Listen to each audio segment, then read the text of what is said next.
How far do you think Macron is going to go with this? Well, I think he's going to go as far as he possibly can, but he does come up against constraints. First of all, as you correctly say, airstrikes are going to be extremely difficult. But the other thing is that the French military is not the force that it was. It doesn't have much airlift capability, for example, so moving large numbers of troops to Niger is not really as easy or as possible as it once was. Also, there's a question about how French opinion would respond, and there's also a question of how people in Africa would respond to seeing the former colonial power intervening militarily in one of its colonies. So there are a whole host of problems, but Macron always takes confrontational lines in any particular situation. At the moment, he's sort of talking about not intervening, but I think he might very well do eventually, unless, of course, he's able to get the African states to do it for him. I think that's what the French and the Americans would prefer, get the Nigerians to send their army into Niger. I mean, it might happen. I don't think it would be a good thing for Nigeria either, by the way. I can see that it might create all kinds of problems in West Africa. It could spread wars and chaos right across West Africa. But Niger is seen as so important in the West that I get the sense that they simply can't let it go, and that's the problem.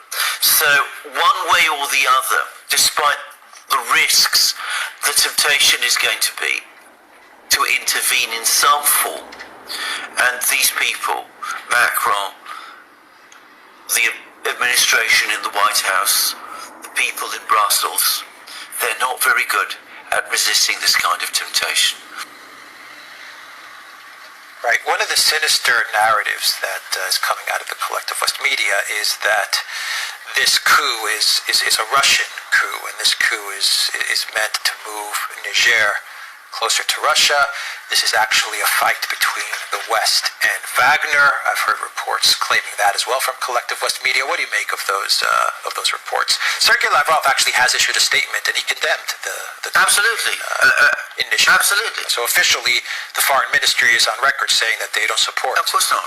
The removal of the government. Absolutely, that is absolutely correct. And of course, the whole idea that this is somehow the Russians who've organised it is absolute nonsense. How would the Russians organise a coup in Niger? They're not present there. The French are. The Americans are present in Niger. The French and the Americans have histories in organising coups in these countries. The Russians have none.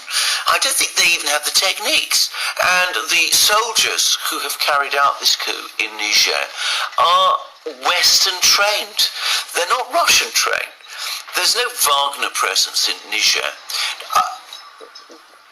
The reasons for this coup are domestic ones, ultimately. This is a domestic thing that's happened in Niger.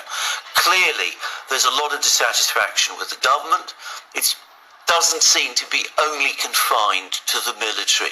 There doesn't seem to be much support for the government, the overthrown government in Niger.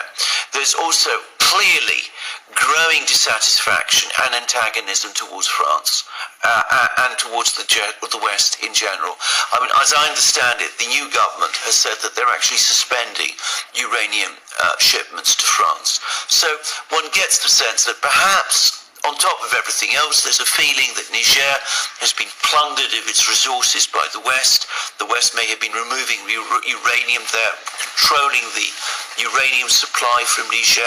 So, there may be, an undercurrent of anti-imperialism and anti-colonialism in all of this. I think that's entirely likely. But the one thing I am sure about is that the Russians were not involved.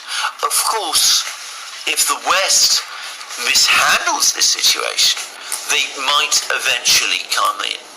They might eventually come in anyway. But